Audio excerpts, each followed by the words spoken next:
Oh, you think you want a goat? How cute. Bless your heart. And for those of you not from Texas, bless your heart is not a blessing. It's a Texan's nice way of saying you're an idiot. Because you're picturing lazy afternoons with your little goat buddies frolicking in the yard, nibbling grass like some Pinterest-perfect farm fantasy. Well, buckle up, Buttercup, because today we're going to smack that goat delusion right out of you like a 200-pound buck in full rut.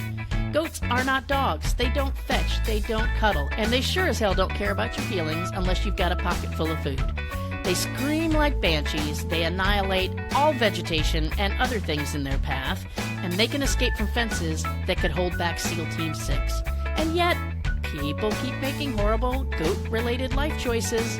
That's why today I am joined by Deborah Neiman, homesteader, goat expert, and host of the podcast For the Love of Goats.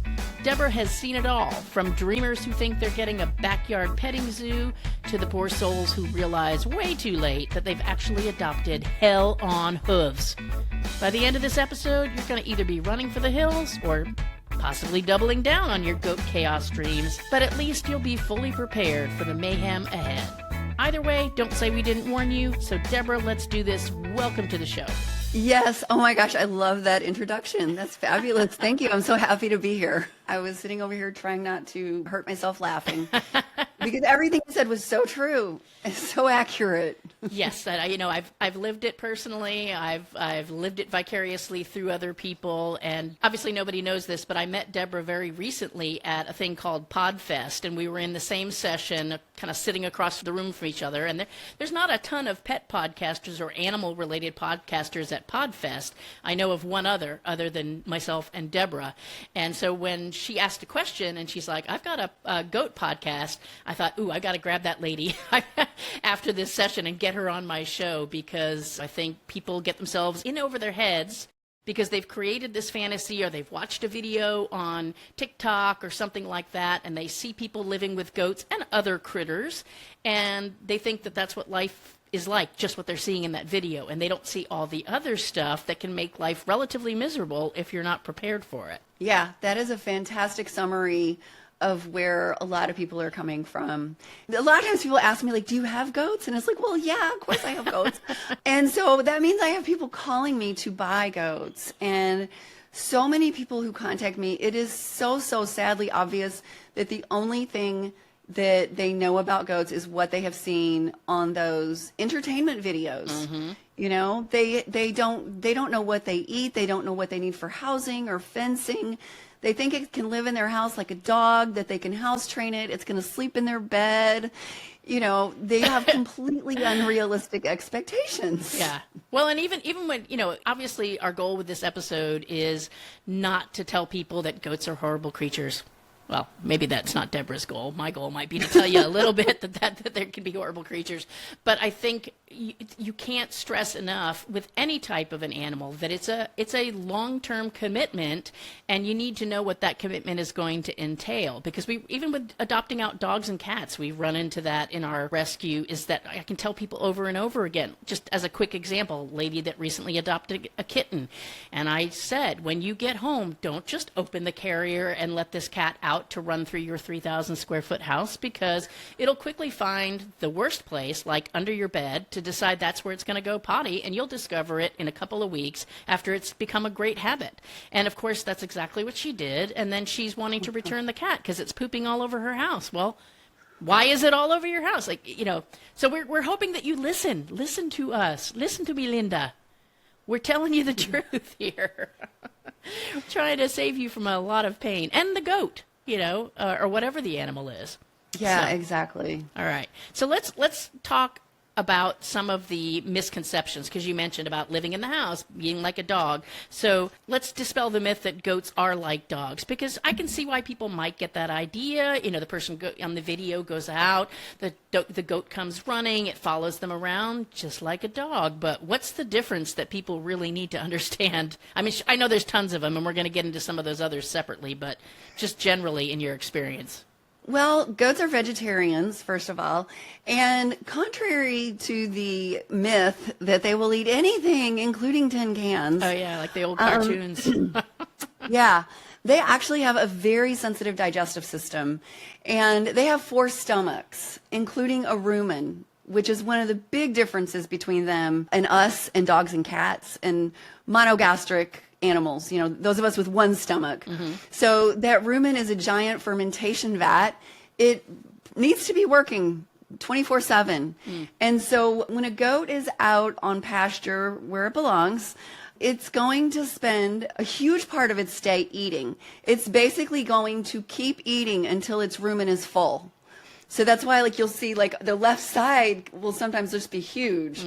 And then once their rumen is full, they go lay down somewhere. They burp up everything they just ate. Yum. And they get to chew it. I know. I'm like, goats are so lucky. They get to eat everything twice. Yeah, it's so special. Yeah. So they burp it all up, you know, one mouthful at a time. They chew it all again and then send it back down to their second stomach. So how are they going to do that in your house? Right. Now, how are they going to even eat all day? I mean, can you imagine your average person's yard? You know, you're going to have to be providing a ton of not cheap food and varieties of things for them to eat. It can't just eat your lawn. And I think that's another huge thing that people don't understand. Yeah, they're not gonna mow your lawn for you. They're actually browsers, not grazers. And that does not mean they like to shop. It means browse is like bushes. And so if goats had their pick of anything in the world to eat, they would walk around eating bushes and baby trees and things like that. So, you know, one man was just so shocked when I tried to explain to him, no, you cannot teach the goat to not eat your rose bushes. That would be like trying to teach a dog not to eat steak, you know? Yeah. Like, that's just their nature. When people say goats will eat anything, they mean that they're going to eat the stuff in the pasture that nobody else is going to eat. Like, they'll eat poison ivy, and they're fine with it. Like, isn't that crazy? Yeah. And so they're going to eat all the floribunda roses that cows completely ignore. So this is why, like, ranchers love to get them out there, because floribunda roses are so invasive, and goats just love them. And so they eat all that stuff. So you've got to keep that in mind, the fact that a dog you can feed once or twice a day, and that's it. And that's not how it works with goats. Like, I don't know anybody who wants to have a hay feeder in their house. Yeah, no kidding. And just the cost of hay, if you haven't priced that out lately, check that out. And then storing it, and it's messy. And I didn't realize that, because when I bought this house, we have a little pasture out front. And the size, it was plenty big enough for the amount of goats that we had. But there's not really, other than the stuff that kind of grows up alongside the fence, which they made very quick work of, there's not a lot of stuff to eat out there for them. So we had to move them around. And boy, any chance they could get into my expensive landscaping and decimate it, they did. Yep. Yeah, and the poison ivy thing, learned that the hard way, because as they're eating that poison ivy, guess where it's getting? All over their faces, on their mouths, and guess what they do next? They rub it on your bare legs, and guess what you have next? A nice raging case of poison ivy. So yeah, that's fun. That's always fun. Yeah, so they have an urge to eat all day long. And just because you don't have appropriate goat food doesn't mean that they're not going to check it out.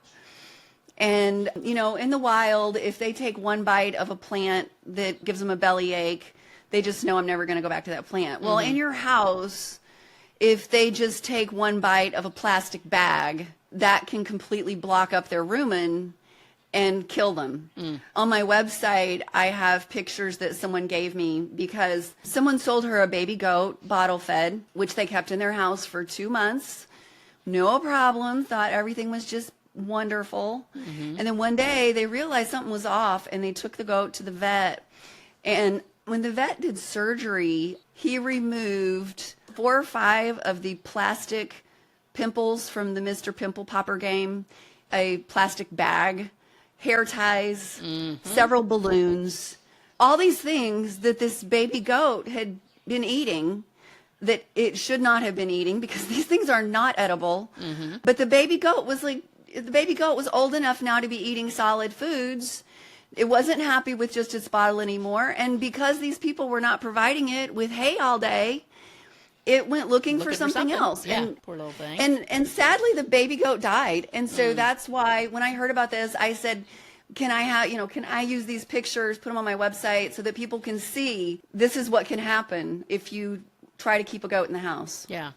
And then, if you think about it, if you're a nice person, which I know everybody listening to this podcast is a nice animal-loving person, imagine how you're going to feel when you realize that was 100% your fault. I mean, I'm sorry to say it, but that's what we do on Muddy Paws. We're telling the truth. And it's like, it's 100% preventable. Well, maybe not 100% because you can't maybe prevent a balloon that happens to blow into your appropriate outdoor enclosure. However, when you've got it in the house, it's your fault. It's not the goat's fault.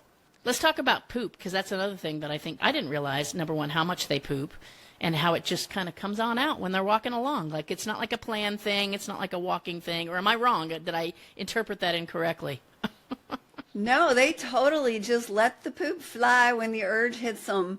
You can teach a baby goat to pee on a towel, but you can't teach them the difference between a towel and a pair of blue jeans and an area rug. Mm-hmm. But with poop, no, the poop just flies, Like you said, they're walking along and just shooting the poop out the back end. Yeah.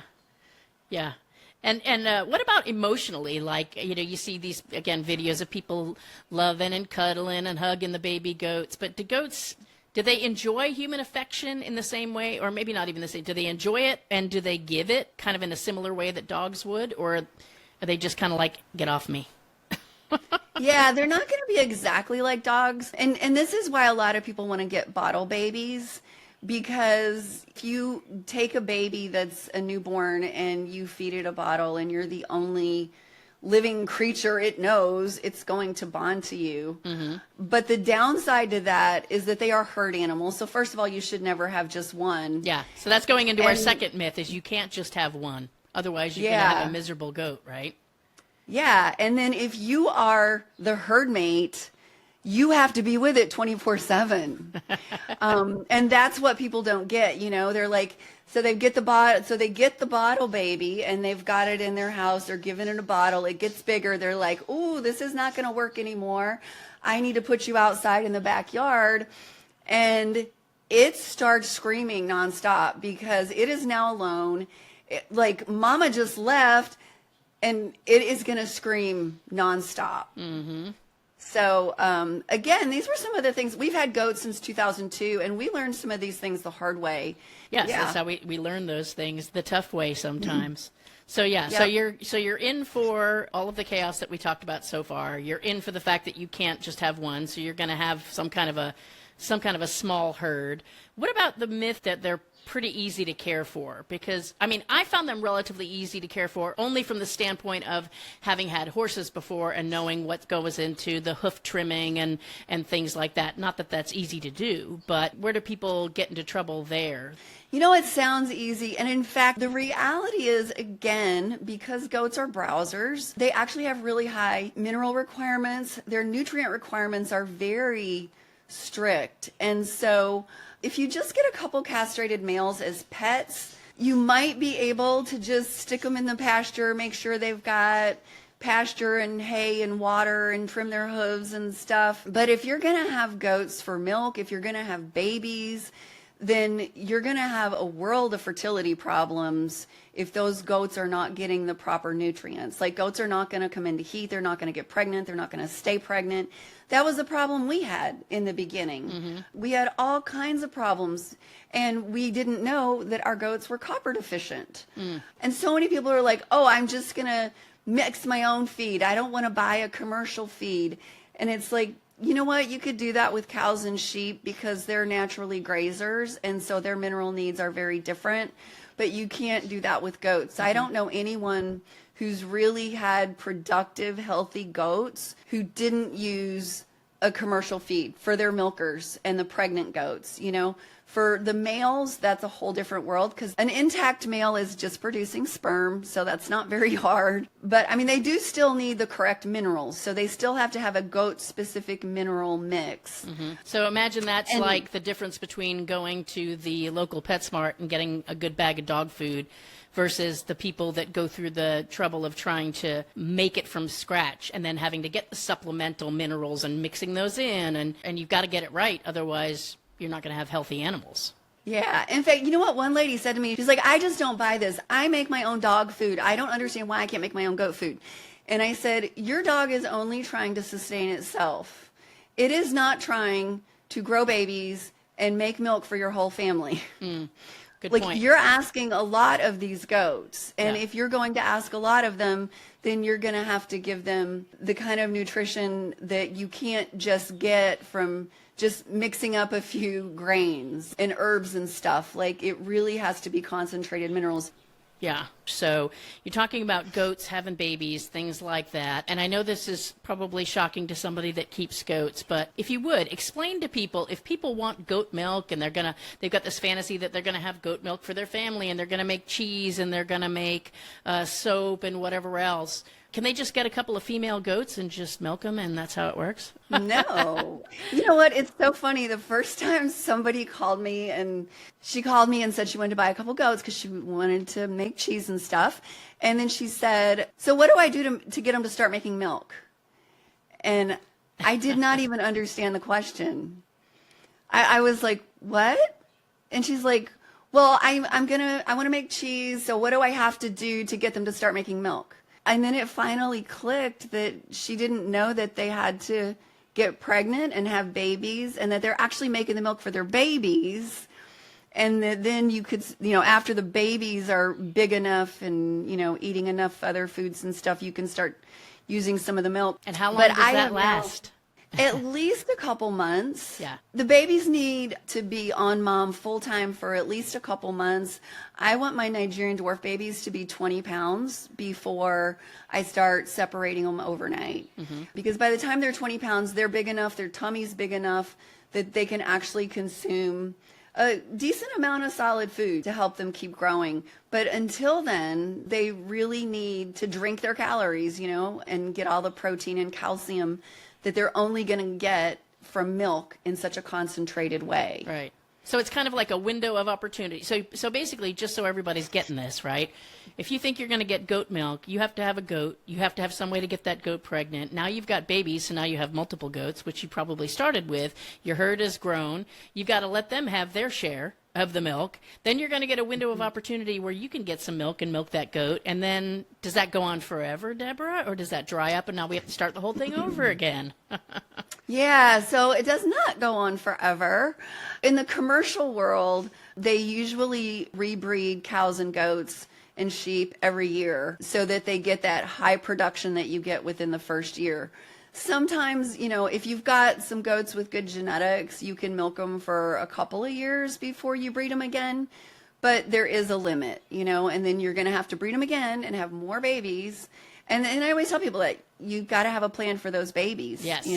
Yeah, because you're either going to be keeping them, and then it's a matter, are you going to breed those as well? And now you've got exponential amount of animals. Are you going to spay? What do they use? I know they use castrate for the males. What word do they use for the females? Or do they not do that? Oh, so they just do a hysterectomy. Do they do that with goats, or do they just fix the boys and don't worry about it? No, you just fix the boys. Okay. A hysterectomy in a goat is like it's such a big deal that a lot of times they just do an ovaryectomy. And they usually only do that if the goat has some kind of a medical problem where the ovaries have to be removed because they're just cycling nonstop. That's a problem too. I always tell people, if you're just going to have pets, get a couple of castrated males and a reputable breeder is going to castrate them for you. They're not going to give you an intact male. Let's talk about that intact male though.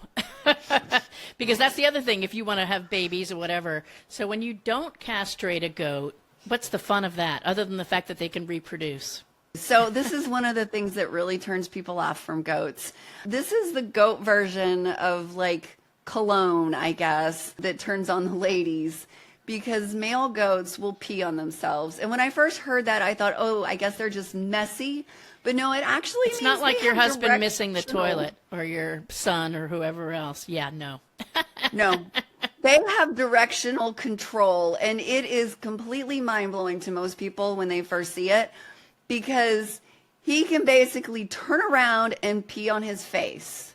And they do. And it's very funny to watch, but not great to smell. Right. Yeah, exactly. And this is why, like, I really, really, people are like, oh, I want all my goats to be bottle fed so they're friendly. I'm like, I don't want any of my bucks to be bottle fed because then they think I'm their girlfriend. And so when, I have literally like put a buck in with a doe in a stall in the barn and gone over there to check on him. And he comes and jumps up on the door and starts blubbering in my face. And I'm just like, ew, get away from me. Yeah, it's nasty. They're nasty. It is so nasty. And it's like, it's really the bottle bucks that do that because they don't have that separation. They're like, oh, you're one of me. I'm one of you. And I'm going to get my stink all over you. Yeah, yeah. And they'll do that. And they'll pee on your does as they're like dancing around doing their little pre-mating dance. They might pee on her. They might pee on her udder. And so that's where goat milk has a reputation for tasting nasty. Because if you let a buck run with your does, that's what they do. They pee on them. They rub on them. The bucks need to be kept separate from the does to avoid unwanted breedings, number one. But also, if you're milking your does, the milk is going to be nasty if the bucks are rubbing on them and peeing on them and all this kind of stuff. Yeah. So you have to basically set dates and appointments to make that happen, right? If you want to keep everybody separate. Yep. Well, I don't know about you, Deborah, but this sounds all like an awesome opportunity. Not really. But, another thing, even if people have gotten to this point and they're like, I still think I want to do this, what about the legalities of just having goats in your yard? Yeah, you really need to know what the laws are. And not just the laws, but also any covenants you might have. So many people just assume that it's going to be legal for them. My daughter lives in South Dakota on 10 acres right now, and it is not legal for her to have more than 4 goats. Yeah, so there's limits. a limit. And the other thing is, even if it's legal, then there's still going to be things like noise ordinances that you need to worry about. There was a lady years ago who got a wether and a doe from me. And after a year and a half, she called me up one day in an absolute panic because she had gotten a ticket from the city and they said that they were going to be fining her $100 a day for every day that those goats were still in her yard, because they were breaking the noise ordinance. And that was a doe. And so this is why I said earlier, like, just get a couple of wethers, because a doe is going to come in. A castrated male. Yes, a wether's a castrated male. A doe is going to come into heat every 21 days. And she might be kind of quiet and coy and shy, but she might also be screaming at the top of her lungs. She could be a dirty hoe. She could, yeah. So she could be screaming at the top of her lungs, hoping that a buck hears her and comes and finds her. Yeah. That's what was happening with this lady, that, every 3 weeks, her goat was screaming her head off for about 24 hours. After a year and a half, her neighbors were like, enough, no more. We can't deal with this. Yeah. Yeah. And imagine if you're not on acreage and you're, really close to your neighbors, it's not going to be appreciated. You don't need that. And she was in a typical suburban subdivision. Yeah. Bad choices. Bad life choices. Yeah. Yep. I really don't sell goats to people who live in subdivisions anymore. And I try to explain to them why. And I really hope you're not going to just go find somebody else to sell you a goat, because this could end really badly. Yeah, I know. And hopefully they believe you. That I spend a lot of time telling people, like, I understand your intentions are good, but I've been doing this for X number of years, and I've heard the same thing, and here's how it turns out. And, if they go find somebody else, then I can't control that, but I highly encourage them to think about it before they go down that path. So I find it fascinating that when we talked about this, you said, I want to discourage people from having goats. And I'm like, good, because I don't think they should have them either. But yet your podcast is called For the Love of Goats. So if somebody's still in and they want to try to pull this off successfully, what are some things that they need to consider? Like, I know the fencing was a huge issue for us. What are some guidelines there? So you need goat-proof fencing, which... one thing you do not want is barbed wire. It's made for cattle and horses, which have really, really thick skin. Goats have really soft, thin skin.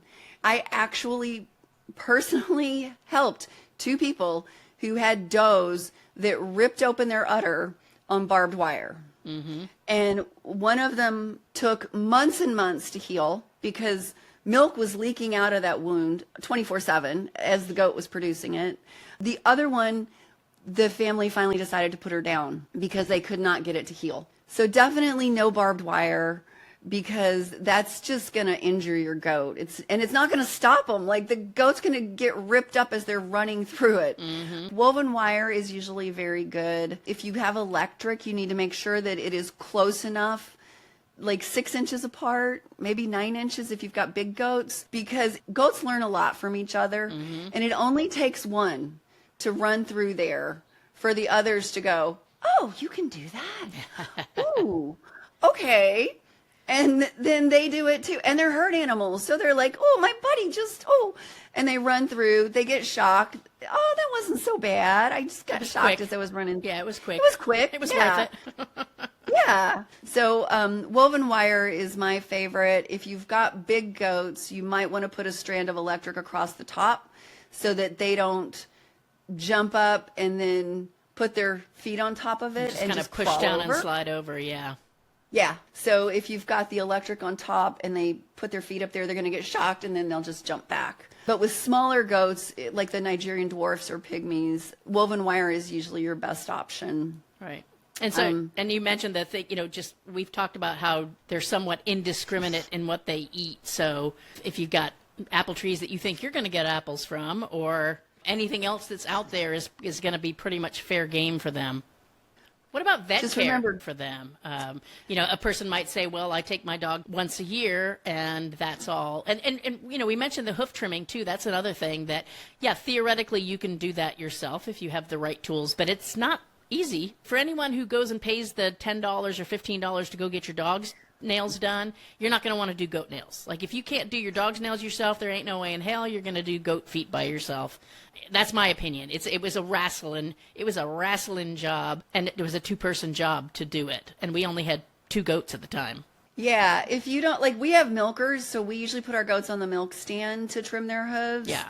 But if you just have a couple of pet goats, like, the castrated males, then you're not going to have a milk stand. And so, yeah, it is a 2-person job because one person is going to have to hold them while the other person trims. So it's not a horribly hard thing to learn, but it is something you have to learn. And you do have to do it because, just like dog nails, they're going to get way overgrown if you don't do it, unless they're out there climbing on a mountain, because people are like, oh, who trims them in nature?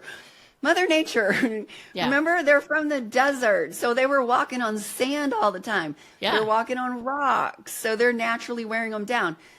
Most of us are putting them on a lush green carpet of grass. Yeah, so that does not wear them down at all. Yeah. Yeah, so we have to do it.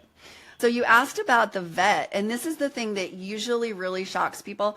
I have an application now that people have to fill out before I will even consider talking to them. And about half the people, the answers on here are so bad that they're just completely rejected, because it's obvious they've just seen the TikTok videos, and like their goat's going to sleep in a dog crate in the laundry room or in their bed, which is totally unacceptable.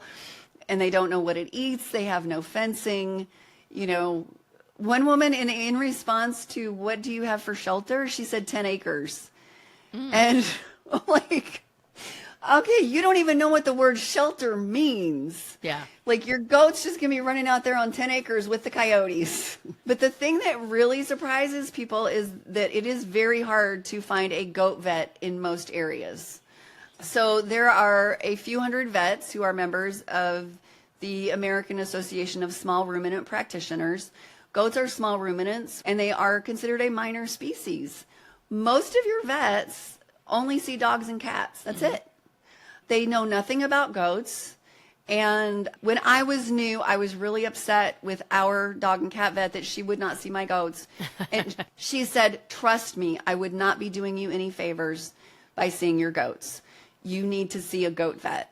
And I am so glad that she had the nerve to stand up to me and to say that, because some of the worst horror stories I have heard have been from people who somehow convinced their vet, and I'm not judging the vets because I don't know what I would do if I had a hysterical person in my office with a goat in labor or something. Right. But some of the worst horror stories I have heard are people who got their dog and cat vet to treat their goat because they just made so many mistakes. Mm-hmm. And so you really have to make sure that there is a vet in your area who not just sees goats, but sees enough of them to know what the current research is.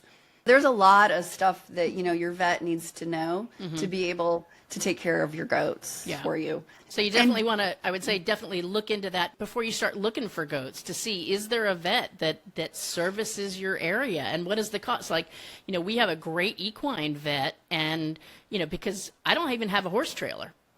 For our rescue horses. And so, I mean, I could get one if I had to, but, she comes to the rescue ranch, but, there's a house call fee that goes along with that, and that can add up quickly. And depending upon if they are the only game in town, we had a situation with a goat that got very badly injured, and she wasn't even in town trying to find somebody. And then there was actually another situation with a sick goat.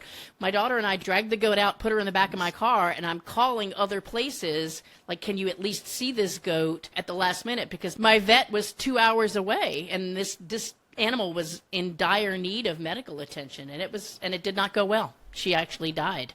So you got to think all that through and see how accessible that's going to be and what's your backup plan if there's an emergency.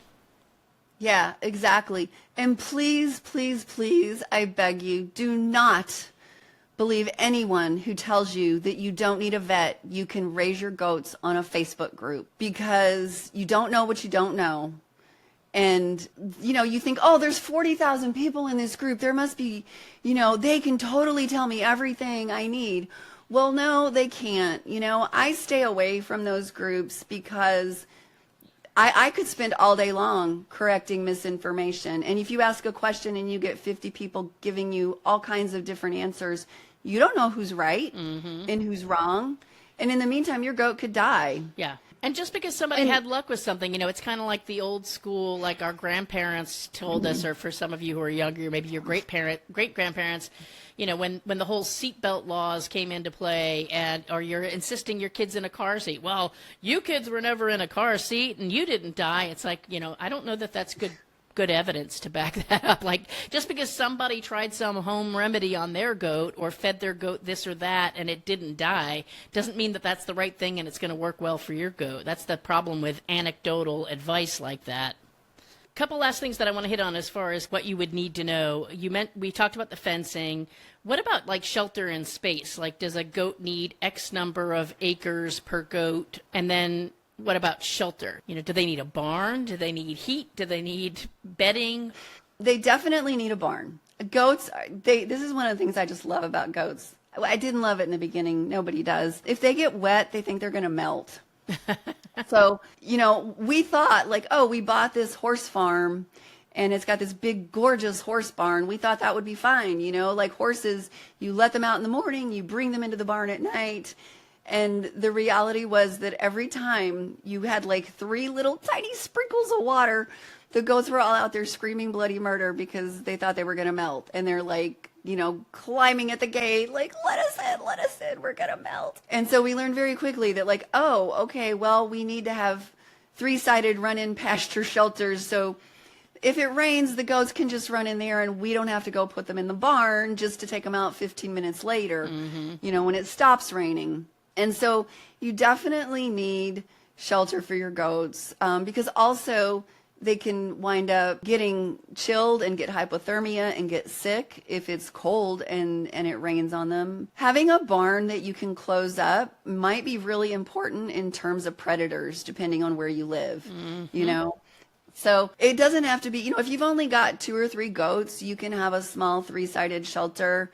Depending on what your fencing situation is like and your predator situation, you might be able to need to close that up at night. So, if you've got pasture shelters, that's fine. They might work most of the time, but there might still be times that you need to put them in a barn that can be closed for whatever reason. What about breeds of goats? I mean, breed does matter, right?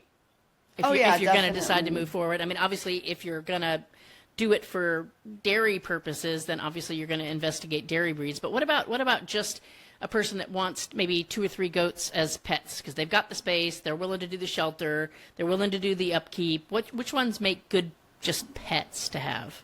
Those would be like usually the smaller breeds, like the Nigerian dwarfs or pygmies. A lot of people use those interchangeably. So many people contact me and say, hey, do you have pygmies?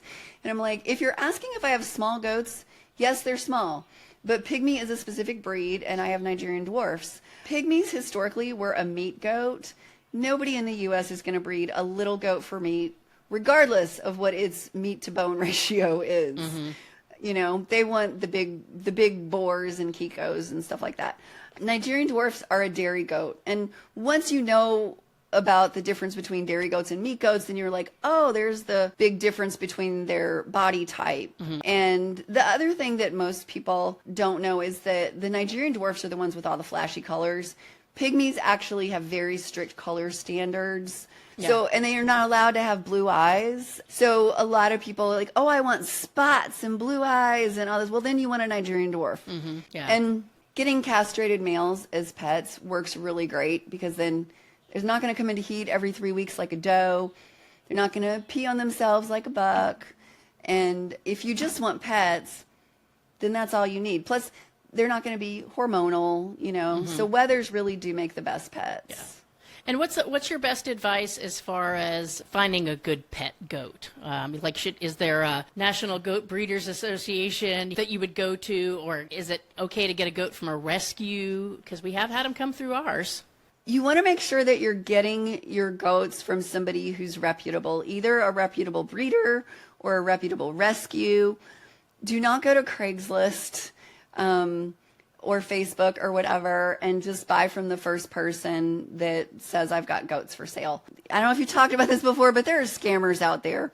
So, you know, there are people who wind up sending several $100s to somebody that doesn't even have goats because they've created fake websites and Facebook pages and stuff like this. But let's assume that you've moved past that and you actually get goats from somebody. If somebody is, so like big red flags would be somebody selling you intact males. There are some people who just want to get their male kids, usually they're raising for dairy. They just want to get their male kids gone as soon as possible because they want 100% of the milk for the dairy. And so I don't know if people still use this. People would call them dripping wet buckling sales, you know, where it's like $25 or $50. You come and you get this baby buck that maybe it's had colostrum from its mom, maybe not. But let's say they did get colostrum and now you take them home. Well, now you're going to be responsible for castrating them. It is not going to be cheap. You know, a vet is going to charge you like they would charge you for spaying or neutering a dog or cat. Usually it's going to be expensive. Mm-hmm. And if you don't want it to have horns, which is another discussion, it can be very dangerous around small children, then you would have to pay a vet to do that. So that's going to be more money. Again, a reputable breeder would do that for you. The other thing is just talk to them and ask them questions. If they don't want to answer your questions, walk away. Mm-hmm. If somebody is going to sell you bottle babies, make sure they take a bottle. Some of these people are just lazy and they leave the kid on mom until the day it gets picked up, and then they take it away from mom and hand it to the person. And most people have heard of nipple confusion in human babies.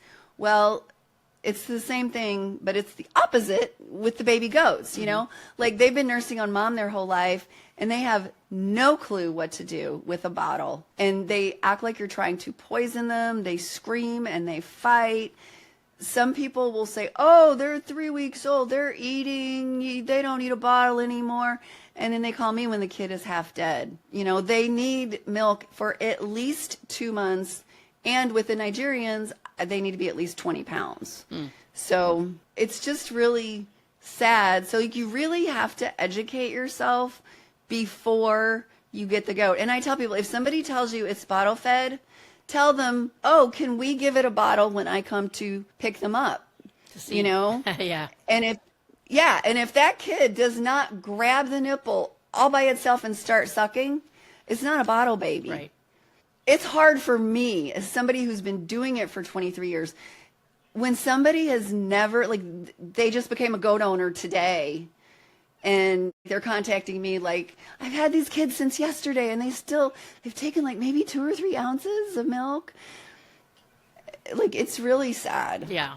Yeah. And it's very frustrating. I mean, we run into that with bottle baby kittens that we get in. It's like there's a little bit of a technique to it, but yeah, they're some take to it pretty quickly, and others fight it, and you end up having to tube feed them and doing all these other things just to keep them alive. And when you're inexperienced in knowing how to handle them, knowing the angle, knowing how to, the little tricks that you learn because you've been doing it for 10 years of transitioning them, then it's super frustrating, and you feel like a big old failure.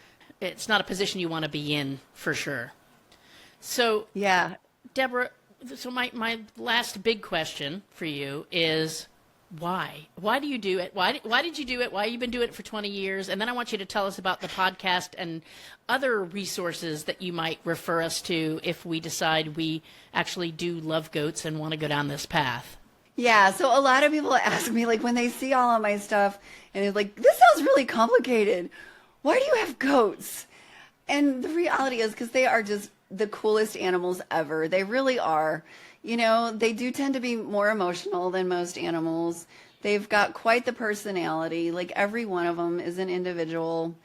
And I originally was in love with the goat cheese, and that was what got my husband involved. Originally it was me and the girls doing it. And then once they went off to college, I told my husband, I'm like, hey, if you still want goat cheese, you're going to have to learn how to do this. And so it was a really fast yes for him because he didn't want to lose the goat cheese. Mm-hmm. So that's a really big part of it there. So they're just terrific animals. Like, most people are really surprised at how they just totally fall in love with them. And like, that was the thing, we never had a buck live past the age of 3 for the first 5 years we had goats. Oh, wow. And our does were 2/3 of our does were not getting pregnant. They weren't staying pregnant. They were miscarrying at all stages. And giving up just was not even an option for me because I had just fallen in love with them so much. I was just like, no, I got to figure out what's wrong so we can take care of this. And yeah, by the time I figured out what I needed to do to keep my goats alive, I had enough information to write a 300-page book, which was how I suddenly became a goat expert in a lot of people's eyes. Yeah, because you teach classes on goat stuff at university, right? Yeah, I teach for the University of Massachusetts, Amherst online. And so I have had students all over the world who've taken that course. And then I also have the Goat Academy, where I have online courses. And our membership is Goats 365, which includes access to the courses. And then we have meetings on Zoom 3 times a month where we all get together and people ask questions and they talk about like what's happening with their goats today. Mm-hmm. So those classes in the groups, are they for beginners? Like, I guess I'm trying to decide, like, if I decided, okay, I do want to pursue this goat thing, I don't currently have any, would you advise that I take one of the courses first? Seems to make sense to me. And then it sounds like there's a group and follow on that I can stay in. Is that how that works? Yeah, definitely. I mean, really the best thing is to join Goats 365. Because then you can start taking the courses, like you could start with like goat basics to learn all about the housing and the fencing. And then as you're going through that course, you can also come to the meetings and say, okay, well, this is, and show us pictures. Like, this is what my barn looks like. What do you think of this? What do here's my pasture. This is the fencing. No book and no course can tell you 100% of everything you need to know to make it work on your farm with your goats and your land. Mm-hmm. And so that's the beauty of the membership, is that people can come in there and they can share pictures. They can share video even. And we've had people do that. They're out in their barn. We actually have one member who joins every single meeting from his barn. And a lot of people wind up saving hundreds or even thousands of dollars, because like some people just assume like, oh, we need to have concrete floor in our barn. No, you don't. A dirt floor is fine. Yeah. So, and we'll put some links in the show notes for people to get to the 365. How is the podcast different? I mean, I know a podcast is a podcast and a class is a class, but because that's a lot to manage. This is like beyond a full-time job. I have this stuff on I worked 60 hours last week. I have software on my computer that tracks everything I do. It is more than a full-time job, what I do. And the podcast, I love doing the podcast so much. What it has been, so we're celebrating our 5th anniversary this month. I'm so excited.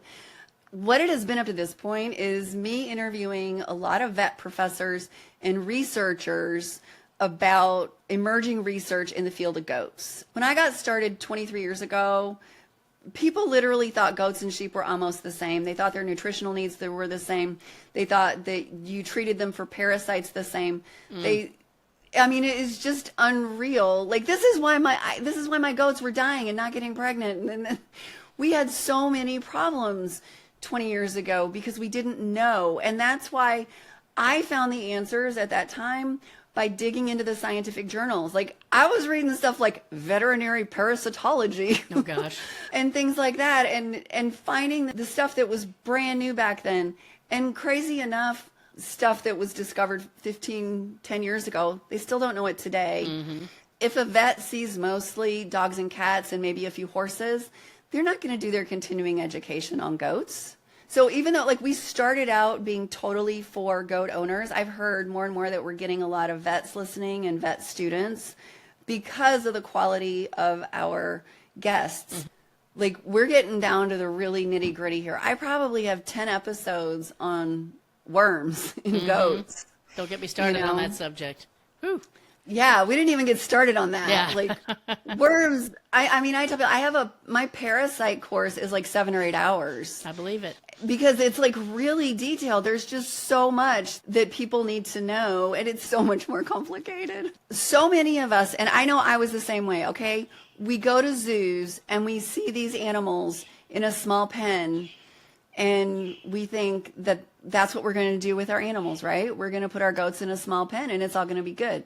And the reality is, if you do that, you're forcing your goats to eat from their toilet. And so you are going to have worm problems. And they actually do have a lot of worm problems in zoos because they keep them in these small pens.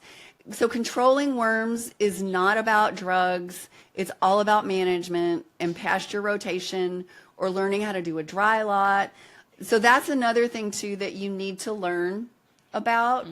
Ideally, if you can learn this stuff before you get goats, Please do. You will save yourself so much money, so much heartache. I love working with people who are new and like goat shopping and planning everything out. That is the ideal. And when I work with people like that, they don't have problems, you know, because they avoid problems. They get the right housing, the right fencing. They don't do the things wrong when it comes to worms. So all these problems are not inevitable. It doesn't have to be hard. It's like anything else. You just have to have the right information. Right. All of these things are things, and I think you made the key point there that I want to leave people with is they're fantastic animals, they're funny, they're charming, but they can be a lot of work, and to give them their best lives requires a lot of forethought to be able to pull it off successfully. And so by taking courses, by doing your research, whether it's listening to the podcast or joining the groups, and really learning what you're getting yourself into before, because that was my mistake, is that I thought, oh, because somebody had goats here before, that I could just get my own goats and kind of do what that person did, and without necessarily knowing, did his goats die off on a regular basis, and the goats that I was seeing there were his fifth set of goats that he had, for all I know. And so I went into it dumb, and I made a lot of mistakes, and it was to the detriment of the poor goats. We lost one to barber pole worms. We lost one to a cougar. Now that who knew there was a cougar? I did, I mean, I knew we had coyotes and we had coverage for that, but when you've got a cougar that jumps over your fence and literally takes an 80-pound young goat over into your neighbor's yard, so then we had to build like this dog cage thing to almost like a little prison to put them in at night to protect them from that. Quickly realized that the goats were not for me. I wasn't prepared going into it, and then I realized pretty quickly that I wasn't going to be able to create an environment where that was going to work with everything else I was doing in the rescue. So we rehomed the remaining goats to people who could manage that, but it's not something that I would wish on anybody else. So hopefully you learn from our lessons here today. And Deborah, I really appreciate you being here. I know that you come to this game with a lot of experience and a lot of knowledge, and I hope people who are still thinking in the back of their heads, like, I still want to do it, that they check out those links. We're going to put the show notes, take your courses, listen to the podcast, and do that well before they go goat shopping, if that is such a thing. But thank you so much for giving us your time and your expertise today. Yeah, thank you. It was a lot of fun. All right, and everybody, thank you once again for listening to another episode of Muddy Paws and Hairballs. We will see you next week. Thanks for listening to Muddy Paws and Hairballs. Be sure to visit our website at muddypawsandhairballs.com for more resources, and be sure to follow this podcast on your favorite podcast app so you'll never miss a show. And hey, if you like this show, text someone right now and say, I've got a podcast recommendation. You need to check this show out, and tell them to listen and let you know what they think. Don't forget to tune in next week and every week for a brand new episode. And if you don't do anything else this week, give your pets a big hug from us.